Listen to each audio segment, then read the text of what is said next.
தென்னாடுடைய சிவனே போற்றி, எந்நாட்டவர்க்கும் இறைவா போற்றி, காவாய் கனக திரளே போற்றி, கைலை மலையானே போற்றி போற்றி, எல்லாம் அல்ல சிவனை வணங்கி உலகெங்கும் ஆளும் அத்துணை மகர ராசி என்பவர்களுக்கும் உங்கள் ஜோதிடர் ஆய்வாளர் கோவை குருமூர்த்தியின் இனிய வணக்கம். மகர ராசி நண்பர்களே, ஜோதிடம் சார்ந்த பல சித்தாந்தங்களை தொடர்ந்து பதிவிட்டு வருகின்றோம். அந்த அடிப்படையில் இன்றைய தினம் நாம் காணக்கூடிய தலைப்பு, மகர ராசி நண்பர்களுக்கு சனி பகவானது வக்ர நிலை எது போன்ற ஒரு மாற்றங்களை கொடுக்க போகின்றார், உங்கள் வாழ்க்கையில் நீங்கள் சந்திக்க போகிற முன்னேற்றங்கள் என்ன அப்படிங்கிறது எளிமையாக துல்லியமாக நம்ம பார்க்க போகிறோம். நம்ம சேனலை முதல் முறையாக பார்க்குறவங்க நீங்களாக இருந்தால் சப்ஸ்கிரைப் பண்ணிக்கோங்க, பெல் பட்டன் கிளிக் பண்ணி ஆல் ஆப்ஷன் கொடுத்துக்கோங்க. மகர ராசி நண்பர்களே, சனி பகவான் ஒவ்வொரு மனிதனுக்கும் தொழில்காரனாக வருகிறார். ஒரு மனிதனுடைய வாழ்க்கையில் மிக பெரிய உயர்ந்த ஒரு தொழில் ஸ்தானத்தில் அமரணும், இல்லை நல்ல முறையில் நம்ம தொழிலில் வளர்ச்சி அடையணும், ஒரு நிர்வாகத்தை உருவாக்கணும், நமக்கு ஒரு பெரிய ஒரு பொருளாதார வளர்ச்சிகள் கிடைக்கணும் அப்படின்னா இந்த சனி பகவானுடைய உன்னத நிலை இருக்கணும். இந்த சனி பகவான் சுபத்தன்மையில் இருக்கணும். சனி பகவானுடைய பலம் நமக்கு சாதகமாக இருக்க வேண்டும். யாரெல்லாம் இன்னைக்கு உயர்ந்து நிற்கிறாங்களோ தொழில் ரீதியாக, அவங்களுக்கெல்லாம் இந்த சனி பகவானுடைய ஒரு சாதகம் கண்டிப்பாக அவங்க ஜாதகத்தில் உண்டு, இருந்திருக்கும். அதுபோல இந்த நேரத்தில் பாருங்க, மகர ராசி என்பவர்களுக்கு சனி பகவான் வக்ர நிலை அடைகின்றார். 30 வருடங்களுக்கு ஒரு முறையே தனது ராசிக்கு வருகின்ற சனி பகவான், அதே போல தனது ராசிக்கு 2ஆம் பாவகத்திற்கு வருகின்ற சனி பகவான் இப்போ இந்த காலகட்டத்தில் மகர ராசி என்பவர்களுக்கு ஜென்மத்தில் இருந்து 2ஆம் பாவகமாகிய தனஸ்தானத்திற்கு வருகின்றார். தன்னுடைய ராசிக்கு அதிபதியே தனஸ்தானாதிபதியாக வரக்கூடிய ஒரே ராசி அது மகர ராசி மட்டுமே. ஆக தன்னுடைய ராசிக்கு அதிபதி சனி பகவான் தனஸ்தானாதிபதியாக வந்து தனஸ்தானத்தில் அமர்ந்து மிகப்பெரிய வளர்ச்சிகளை கொடுத்திருந்தாலும் கூட, பெரிய லெவலில் நம்ம ஒரு முன்னேற்றங்கள் கொடுத்திருந்தாலும் கூட, 7 சனிங்கிற ஒரு பிடியும் கூடவே நமக்கு டிராவல் ஆகும். சனி பொறுத்தவரையும் நீதிமான். தன்னுடைய ராசியாக இருந்தாலும் தான் கொடுக்கக்கூடிய சுப பலன்களையும் அசுப பலன்களையும் கொடுத்தே தீருவேன் என்ற ஒரு நிலை சனி பகவானுக்கு உண்டு. என்னுடைய ராசிநாதன் தான் நீங்கள், இல்லை என்னுடைய ராசிக்காரர் தான் நீங்கள், நான் உங்களுக்கு நல்லது மட்டும்தான் பண்ணுவேன் அப்படிங்கிற நிலைக்கு அவர் போகவே மாட்டார். அதனால தான் சனி பகவானை நீதிமான் என்று அழைக்கின்றோம். ஆக இந்த 2ஆம் பாவகத்தில் சனி பகவான் தனஸ்தானத்தில் அமர்ந்தாலும் கூட பெரிய லெவலில் ஒரு வளர்ச்சிகளோ ஒரு முன்னேற்றமோ இல்லாத ஒரு நிலை இந்த 7 சனி அப்படிங்கக்கூடிய ஒரு பிடி. இந்த மகர ராசி நண்பர்களுக்கு 7 சனி கடைசி கட்டத்தில் உள்ளது, பாத சனியாக உள்ளது. இந்த பாத சனியுடைய கடைசி கட்டம் பார்த்தீங்கன்னா, வாழ்க்கையில் எல்லாமே இழந்துட்டோம், இனி இழக்கிறதுக்கு எதுவுமே இல்லை, எங்கள் வாழ்க்கை இதுக்கு மேலே வருவோமா, நாங்கள் சாதிப்போமா, நாங்கள் ஜெயிப்போமாங்கிறது எங்களுக்கு ஒரு மிகப்பெரிய ஒரு கேள்விக்குறி. அடுத்தடுத்து பல நாள் சேர்த்து வச்ச ஒரு சில வளர்ச்சிகள் ஒரு நாளில் டோட்டலாக சுக்குநூறாக போயிருச்சு அப்படிங்கக்கூடிய ஒரு நிலை மகர ராசி என்பவர்களுக்கு கடந்த ஒரு 6 வருட காலகட்டமாகவே, இந்த 6 வருட காலகட்டமாகவே போராடாத போராட்டம் இல்லை, எடுக்காத முயற்சிகள் இல்லை, செய்யாத தொழில் முறைகள் இல்லை, ஆனால் எதுலேயும் பெரிய லெவலில் வளர்ச்சிகளும் இல்லை. எந்த அளவுக்கு நீங்கள் பார்த்து ஒவ்வொரு சில விஷயங்களை நீங்கள் ஆரம்பித்து கொண்டு போனீங்களோ அந்த அளவுக்கு டோட்டலாக லாக்காகி தான் நம்ம உட்காந்துருக்கிறோமே தவிர எந்த இடத்துலையும் நம்ம வளர முடியல.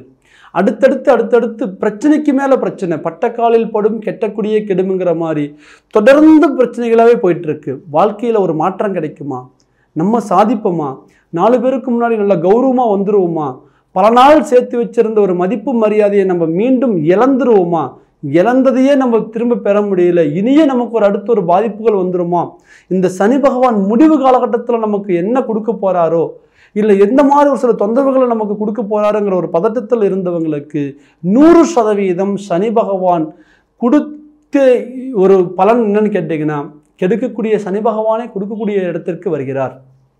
இந்த சனி பகவான் கொடுத்த இந்த பலன் எவ்வளவு நாள், ஜூன் மாதம் 29ஆம் தேதி முதல் நவம்பர் மாதம் நமக்கு சரியாக 15ஆம் தேதி வரை 4 மாதம் 15 நாட்கள். சராசரி பார்த்தீங்கன்னா இந்த கால அமைப்பு சனி பகவானுடைய வக்ர நிலை பெற்று, சனி பகவான் 7 சனியாக இருந்து உங்களுக்கு பாதித்ததை விட அவருடைய பார்வைப்பட்ட இடங்கள் மிகவும் பலகீனம் அடைஞ்சது. சனி பகவானுடைய ஒரு சிறப்பு விதி என்னன்னு கேட்டிங்கன்னா, தான் இருக்கும் இடத்தை பலப்படுத்துவார், தன்னுடைய பார்க்கும் இடத்தை பாதிக்கப்படுத்துவார். அதனால சொல்லுவோம் சனி நின்ற இடம் சுபம், பார்க்கின்ற இடம் கெடும் அப்படின்ட்டு. ஆக சனி பகவான் 7 சனியாக இருந்து தன்னுடைய ராசிக்கு 2ஆம் பாகத்திலேயே தனஸ்தானத்தில் ஆட்சியில் இருந்தாலும் கூட மகர ராசி என்பவர்களுக்கு ஒரு பெரிய லெவலில் ஒரு மாற்றத்தை கொடுக்கல.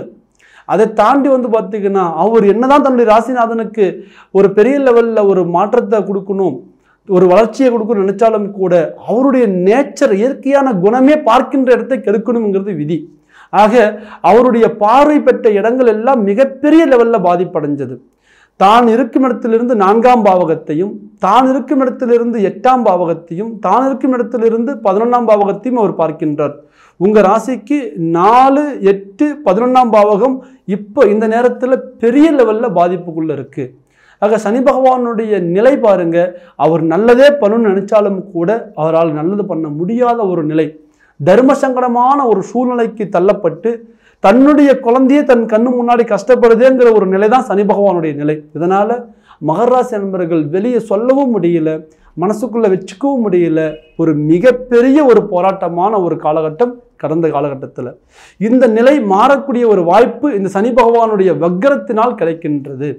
சரி, வக்ரம்னா என்ன? பொதுவாக இயற்கையாக ஒரு சுபகிரகமாக இருந்து வக்ரம் பெற்றால் அவருடைய நேர் எதிர்மறையான குணங்கள் வெளிப்படும்.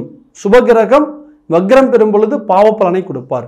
சரி, இயற்கையில் பாவகிரகமாகிய ஒரு கிரகம் வக்ரம் பெற்றால் தன்னுடைய பாவத்தன்மை இழந்து சுபத்தன்மையை கொடுப்பார். ஆக சனி பகவான் இயற்கையில் பாவகிரகம், தங்களுடைய ராசிக்கு அவர் அதிபதியாக இருந்தாலும் கூட இயற்கையில் அவர் பாவகிரகமாக வருகின்றார். அப்போ இந்த கிரகம் வக்ரம் பெறுகின்ற நிலை. அடுத்தது பார்த்தீங்கன்னா தன்னுடைய ஓடு பாதையிலிருந்து அந்த அச்சிலிருந்து விலகி தன்னைத்தானே ஒரு வேகப்படுத்தி சுற்றி கொள்வது வக்ரம். நம்ம நல்லா போயிட்டுருக்குறோம், ஒரு சின்ன தடுமாற்றம், நம்ம போகிற பாதையிலிருந்து நம்ம தடுக்கி விழுறோம். அப்போ விழும்போது நம்மளே அறியாமல் ஒரு வேகம் நமக்கு உருவாகும், எங்கே கீழே விழுந்துருவோமோ அப்படிங்கிற மாதிரி ஒரு பாடி ரொம்பவும் ஒரு குயிக்காக வேகமாக ஆக்டிவேஷன் ஆகும். ஸோ அப்போ அந்த ஒரு நிலை தான் வக்ரம் என்று சொல்கின்றோம். நிலை தடுமாறுதலே வக்ரம்.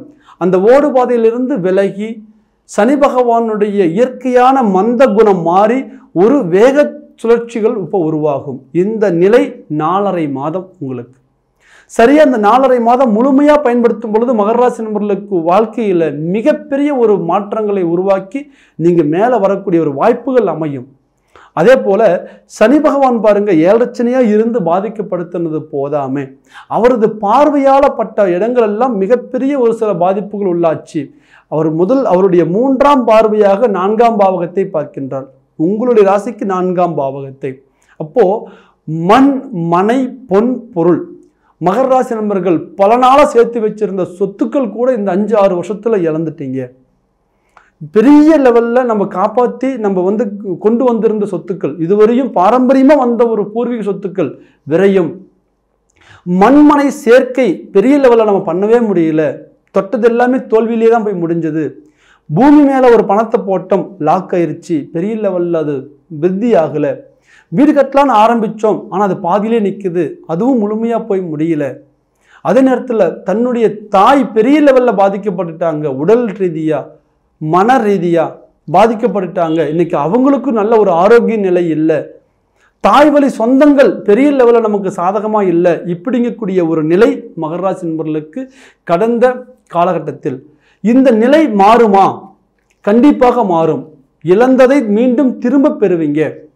4ஆம் பாவகத்திற்கு சனியுடைய வக்ர பார்வையின் மூலம், சனியுடைய பார்வையின் மூலம் அந்த இடம் பாதிக்கப்பட்டது, இவ்வளவு இழப்புகளை சந்திச்சிங்க. இப்போ வக்ரம் பெற்று பார்ப்பதன் மூலம் சுப பலன்கள் கிடைக்கும். பூமி வாங்கணும்னு நினைக்கக்கூடியவங்களுக்கு கட்டாயம் பூமி சேர்க்கை உண்டு.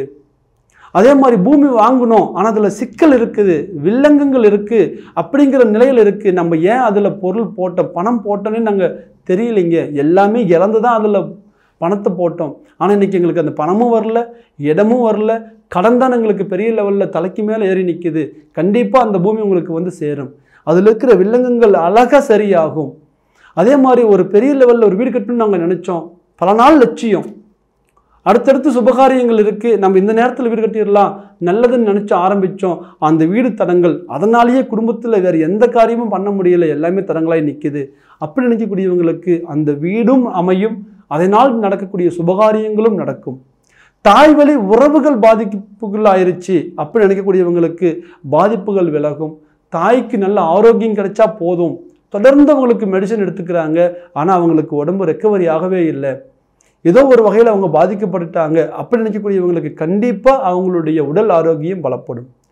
அதை தாண்டி குரு அந்த சனி பகவான் பொறுத்தவரையும் பாருங்க, உங்களுடைய ராசிக்கு 8ஆம் பாவகத்தை பார்க்கின்றார். இந்த 8ஆம் பாவகம் என்பது தன்னுடைய வாழ்க்கையில் மிகப்பெரிய ஒரு நெகட்டிவான பிளேஸ். ஏமாற்றம், துரோகம், எதிரிகளால் வரக்கூடிய ஒரு பிரச்சனைகள், வாகனங்களால் நடக்கக்கூடிய கண்டங்கள், பண இழப்பு, பொருள் இழப்பு, மன உளைச்சல், தடங்கள். ஸோ இந்த கடந்த ஒரு 2 ஆண்டு 3 ஆண்டு காலகட்டமாகவே இந்த ஒரு நிலை மகர ராசி நண்பர்களுக்கு ஒரு மிகப்பெரிய ஒரு மன உளைச்சல். இந்த 8ஆம் பாவகம் பாதிக்கப்பட்டதிலிருந்து குடும்ப ரீதியாக இருந்த நிம்மதி போச்சு, சந்தோஷம் போச்சு. வாழ்க்கையில் பல நாள் எல்லாமே நம்ம இழந்துட்டோம்னு நினச்சிட்டு இருந்தாலும் கூட குடும்பமாவது நல்லா இருக்குதுன்னு நம்ம நினச்சிட்டு இருந்தோம். இன்னைக்கு அந்த குடும்பமும் இன்னைக்கு கெட்டு போகிற சூழ்நிலைகள் உருவாயிருச்சு. யார் முன்னாடி நம்ம அவமானப்படக்கூடாதுன்னு நினச்சோமோ அவங்க முன்னாடி நம்ம அவமானப்பட்டு நிற்கிறோம் அப்படிங்கக்கூடிய ஒரு நிலை.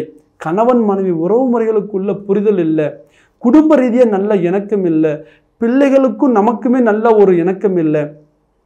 எந்த அளவுக்கு நம்ம விட்டு கொடுத்து போனோமோ அந்த அளவுக்கு மன உளைச்சலாகி கணவன் மனைவி இன்னைக்கு பிரியிற சூழ்நிலை, வழக்குகள் போகிற ஒரு சூழ்நிலை, விவாகரத்து போகிற சூழ்நிலை, இது எல்லாமே கொடுத்து ஒரு குடும்ப ரீதியான ஒரு மன உளைச்சல். கண்டிப்பாக இந்த நேரத்தில் அது மாற்றம் அடையும். சனி பகவானது வக்ர பார்வை குடும்ப ரீதியான ஒரு முன்னேற்றத்தை கொடுத்துரும். அவமானத்தை அவாய்ட் பண்ணும். மிகப்பெரிய இடத்துல நான் ஒரு இக்கட்டான சூழ்நிலையில் போய் நான் லாக்காக போகிறேங்கிறது எனக்கு தெரியுதுங்க, இப்போ தெரியும், கண்டிப்பாக தெரியும். முன்கூட்டி ஒரு மாதம் 2 மாதத்துக்குள்ளே எனக்கு ஒரு பெரிய ஒரு பிரச்சனை இருக்குது அப்படி நினைக்கிற ஒவ்வொரு மகர ராசி நண்பர்களும் அந்த பிரச்சனையை ஈஸியாக நீங்கள் ஃபேஸ் பண்ணிடுவீங்க. எனக்கு ஏதோ ஒரு முன்னாடி ஒரு பெரிய நஷ்டம் வர மாதிரி தெரியுது, எனக்கு இப்போலேருந்து அந்த அறிகுறி தெரியுதுன்னு நினைக்கக்கூடியவங்களுக்கு கண்டிப்பாக அதை மாற்றம் பண்ணி கொண்டு வந்துடுவீங்க. ஒரு மிகப்பெரிய ஒரு சூழ்ச்சி நடக்குது, எனக்கு சுற்றியும் எனக்கு எடுக்கிறதுக்கு ஏதோ ஒரு பிளான் பண்ணுறாங்க அப்படி நினைக்கக்கூடியவங்களுக்கு அந்த எதிரிகளிடமிருந்து நீங்கள் அழகாக வெளியில் வந்துடுவீங்க. ஏன்னா உங்களை எப்படி போனால் கெடுக்க முடியும், எந்த நேரத்தில் நீங்கள் கீழே விழுவீங்க, எந்த நேரத்தில் நீங்கள் அவமானத்தை சந்திப்பீங்கன்னு நினைக்கிறவங்க தான் அவங்க கூட இருந்தாங்களே தவிர யார் ஒருத்தரும் உங்களை காப்பாற்றணும்னு நினைக்கிற எண்ணத்தில் இல்லை. ஆனால் அவங்களுக்கு முன்னாடி நம்ம வாழ்ந்து காமிச்சிடணும், தைரியத்தை விட்டுறக்கூடாது, தன்னம்பிக்கை விட்டுறக்கூடாதுன்னு போராடிட்டு இருக்கிறீங்க. இந்த நேரம் உங்கள் போராட்டத்துக்கு ஒத்துழைப்பாக இருக்கும். கெடுக்கக்கூடிய சனி பகவானே கொடுக்கக்கூடிய நிலைக்கு வரார். யாரெல்லாம் உங்களை அவமானப்படுத்த நினைச்சினாங்களோ அவங்க மூஞ்சில் நீங்கள் கரிய பூசக்கூடிய ஒரு சூழ்நிலைகள் உருவாகும். அவங்க முன்னாடி நீங்கள் அவங்க தலைகுனிஞ்சு நீங்கள் தலைமுதல் நடக்கிற சூழ்நிலையை நீங்கள் நேரில் பார்ப்பீங்க. இது இந்த 4.5 மாதத்துக்குள்ளே கண்டிப்பாக நடக்கும். அதே போல் மிகப்பெரிய ஒரு பலகீன மகர ராசி நண்பர்களுக்கு ஆயுள் ஆரோக்கிய தடை. சார் எல்லாமே இருக்குதுங்க, ஆனால் உடல்நிலை சரியாக இல்லை, மருந்து மாத்திரை தொடர்ந்து எடுத்துக்கிறோம், ஹெல்த் இம்ப்ரூவ் ஆக மாட்டேங்குது. இந்த நேரத்தில் சனி பகவானது வக்ரநிலை பார்வையால் உடல்நிலையில் நல்ல மாற்றங்கள் உண்டு. கண்டிப்பாக உங்களுடைய ஹெல்த் இம்ப்ரூவ் ஆகும். அதே போல் 8ஆம் பாவகம் திடீர் செல்வம், திடீர் அதிர்ஷ்டம். நீங்கள் இழந்தது சார் ரொம்ப நாள் ஆயிடுச்சு, இந்த பணம் வரவே வராதுன்னு நினச்சோம், இந்த 4.5 மாதத்துக்குள்ளே கண்டிப்பாக உங்களுக்கு ஒரு பணம் வந்து சேரும். இழந்தது வந்து சேரும். நீங்கள் யாருக்கிட்டையெல்லாம் நம்பி இவங்கெல்லாம் நமக்கு நாளைக்கு பலமாக நிற்பாங்க அப்படின்னு நினச்சி நீங்கள் முதலீடு போட்டிங்களோ அவங்கெல்லாம் இன்றைக்கி நல்லா இருக்கிறாங்க, அவங்கள நம்பி போட்ட நம்ம தான் இன்றைக்கி இவ்வளோ நெருக்கடியில் இருக்கிறோம். கண்டிப்பாக அந்த ஒரு பணம் உங்களை தேடி வரும். இழந்ததை மீண்டும் திரும்ப பெறுவீங்க. அதே போல் ஒரு தொழிலில் போட்டோம் எங்களுக்கு லாக் ஆயிடுச்சு, ஒரு பூமி மேலே போட்டோம் எங்களுக்கு லாக் ஆயிடுச்சு, அல்லது ஒரு நண்பர்கிட்ட கொடுத்தோம் எங்களுக்கு அது கிடைக்கல அப்படி நினைக்கக்கூடியவங்களுக்கு கண்டிப்பாக ஒரு நல்ல ஒரு அருமையான ஒரு மாற்றத்தை கொடுத்து அவங்ககிட்ட இந்த பணத்தை நமக்கு ரீஃபண்ட் ஆக வரக்கூடிய ஒரு வாய்ப்புகள் உண்டு. அதனால் திடீர் செல்வங்கள் சேரும், ஒரு அதிர்ஷ்ட வாய்ப்புகள் நமக்கு உருவாகும். அதே போல் சனி பகவானது பார்வை 11ஆம் பாவகத்தில் இருந்து பெரிய லெவலில் தன விரயங்களை உருவாக்குச்சு. தொடர்ந்து பார்த்தீங்கன்னா நம்ம சம்பாதிச்சோம், ஆனால் எதையுமே நம்ம மீதி பண்ண முடியல. நம்ம என்ன சொன்ன மாதிரி எல்லாமே நமக்கு நல்ல நல்ல வாய்ப்பாக தெரிஞ்சது, எல்லா பணத்தையும் அப்படி இறைச்சோம், ஆனால் எதையுமே இப்போ நம்ம சரி பண்ணி கொண்டு வர முடியல. பணம் இருக்கும்போது என்னென்ன காரியங்கள்லாம் நல்ல காரியம் நம்ம நினச்சி செஞ்சோமோ இன்னைக்கு இது எல்லாம் உட்காந்து யோசிச்சு பார்த்தா நம்ம பண்ணது எல்லாமே தவறுங்கிறது புரியுது. ஆனால் இப்போ தவறு புரியுது, இழந்ததை நம்ம திரும்பி கொண்டு வர முடியல. கண்டிப்பாக உங்களுடைய வாழ்க்கையில் நீங்கள் இழந்ததை மீண்டும் திரும்ப கொண்டு வந்துடுவீங்க. உங்களுடைய ஒரு வளர்ச்சியே ஒரு லாபகரமாக இருக்கும். ஒரு தொழில் ரீதியான ஒரு வளர்ச்சிகள் கொடுத்து பண ரீதியான ஒரு பொருளாதார ஒரு முன்னேற்றத்தை கொடுக்கக்கூடிய ஒரு காலமாக இருக்கும். 11ஆம் பாவகம் என்பது இதை தாண்டி உங்களுக்கு அயல்நாடு கூடிய ஒரு கிரகம். வெளிநாடு போனோம், பெரிய லெவலில் சாதிச்சிடலாம் அப்படின்னு நினச்சி போனோம். ஆனால் இன்னைக்கு மிகப்பெரிய ஒரு மன உளைச்சல் இருக்கிறோம், மன அழுத்தத்தில் இருக்கிறோம். ஏன் வந்தனே தெரியல. வந்ததுக்கான ஒரு வாழ்வாதாரம் அமைஞ்சிட்டா பரவாயில்ல, நம்ம வளர்ச்சி அடைஞ்சிட்டா பரவாயில்ல நினச்சி போராடுறோம். எல்லாத்தையும் இழந்து எல்லா சுகதுக்கங்களையும் விட்டு இன்றைக்கி நாங்கள் கஷ்டப்படுறோம். ஆனால் பெரிய லெவலில் எங்களால் வளர்ச்சி பண்ண முடியல அப்படி நினச்சிருக்கக்கூடிய அயல்நாட்டில் வேலை செய்யக்கூடியவர்கள், அயல்நாட்டில் ஒரு உத்தியோகத்தில் இருக்கக்கூடியவர்களுக்கு 100% இது ஒரு லாபகரமான ஒரு காலகட்டமாக இருக்கும். உங்களுடைய வாழ்க்கை ஒரு நல்ல நிலைக்கு வரும். ஆக மகர ராசி நண்பர்களே, ஏழரைச்சனியின் பிடியில் சிக்கி இவ்வளவு நாள் மிகப்பெரிய ஒரு போராட்டங்கள் நீங்கள் சந்திச்சிருந்தாலும் கூட எந்த சனி பகவான் உங்களுக்கு மிகப்பெரிய ஒரு வலிகளையும் வேதனைகளையும் அனுபவத்தையும் கொடுத்தாரோ அதே சனி பகவான் உங்களுக்கு வளர்ச்சியை கொடுக்கக்கூடிய ஒரு காலமாக இருக்கும். இந்த காலம்தான் சனி பகவான் போல் கொடுப்பாரும் யாரில்லை, சனி பகவான் போல் கெடுப்பாரும் யாரும் இல்லை என்று சொல்கின்றோம். ஆக கெடுக்கக்கூடிய ஒரு சனி பகவான் கொடுக்கக்கூடிய ஒரு நிலைக்கு வரக்கூடிய ஒரு கிரக நிலையிலே இந்த வக்ர நிலை. ஆக இந்த வக்ர நிலை உங்கள் வாழ்க்கையில் நீங்கள் இழந்தது திரும்ப பெற்று மீண்டும் ஒரு நல்ல ஒரு ரீஎன்ட்ரி கொடுக்கக்கூடிய ஒரு வாய்ப்பாக இந்த வாய்ப்புகள் உங்களுக்கு அமையும். இந்த நேரத்தில் நீங்கள் பார்த்துக்க வேண்டியது உங்களுடைய சுய ஜாதகம் சாதகமாக இருக்கின்றதா, திசா புத்திகள் சாதகமாக இருக்கின்றதா. கோச்சாரப்படி சனி பகவான் நமக்கு ஒரு சுபபலனை கொடுத்தாலும் கூட பிறந்த ஜாதகத்தின் அடிப்படையில் சனி பகவான் சுபஸ்தானத்தில் இருக்கின்றாரா அப்படிங்கிறது நீங்கள் சீர்தூக்கி பார்க்கணுங்க. ஏன்னா திசா புத்திகளும் இந்த கோச்சார பலனும் ரெண்டும் இணையும் பொழுது ஒரு மிகப்பெரிய ஒரு மாற்றத்தை நீங்கள் உருவாக்கி கொண்டு வருவீங்க. உங்களுடைய எண்ணங்கள் ஈடேறும், முயற்சிகள் பலப்படும். ஆக இந்த நேரத்தில் நீங்கள் உங்கள் ஜாதகத்தை துல்லியமாக பார்க்கணும்னு நினைக்கக்கூடியவங்க ஸ்க்ரீனில் தெரிகிற நம்பருக்கு ஃபோன் பண்ணுங்க, உங்களுடைய முன்பதிவை பதிவு பண்ணுங்க, உங்களுடைய ஜாதகத்தை வாட்ஸ்அப் பண்ணுங்க. உங்களுக்கான பலனை நீங்கள் இன்னும் துல்லியமாக தெரிஞ்சுக்கிட்டு இனி அடுத்தடுத்து நம்ம எதை நோக்கி பயணம் பண்ணணும், நம்ம வாழ்க்கையை எப்படி கொண்டு போகணும், நம்ம எப்படி போனால் நம்மளால் ஒரு நிலைச்சி நிற்க முடியும் அப்படிங்கக்கூடிய ஒரு வாழ்க்கை வெற்றி பயணத்தை நீங்கள் உருவாக்குவீங்க. மீண்டும் ஒரு அழகான தருணத்தில் சந்திக்கும் வரை உங்களிடமிருந்து விடைபெறுவது உங்கள் ஜோதிடர் ஆய்வாளர் கோவை குருமூர்த்தி. நன்றி, வணக்கம்.